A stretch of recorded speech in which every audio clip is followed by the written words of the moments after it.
Are you dreaming of a white Christmas? Just like the ones you used to know, where treetops glisten and children listen to hear sleigh bells in the snow? Because if you are, you're probably not alone. I think lots of us at the moment are daydreaming about those picturesque, snowy Christmas card scenes as a way of distracting us from the fact that this Christmas will once again be far from ideal for each of us for different reasons. But as we head towards another less than ideal Christmas, I think we can find some good news in another song about snow, my second favourite carol in my Christmas carol countdown, In the Bleak Midwinter, which begins like this. In the bleak midwinter, frosty wind made moan, earth stood hard as iron, water like a stone.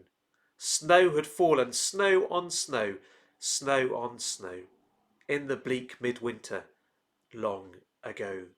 Now, Jesus was almost certainly not born in a snowy midwinter, but if those words don't describe what actually happened, they do describe the kind of world that Jesus came into as God's Son. A world that is often bleak and harsh.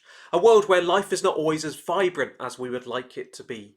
And a world that has had a frosty attitude towards the God who made us, not always welcoming his involvement in our lives, turning away from his ideals for us. But into the bleakness and harshness of this world, God came at that first Christmas to bring life and hope. And this Jesus who was born, lived and died and rose again to give us new life with the God of heaven. And however cold our hearts have been towards him, however far we've wandered away from him, we can come to Jesus and find that new life and new hope. And this Christmas, we can do what the final line of the carol says. We can give him our heart.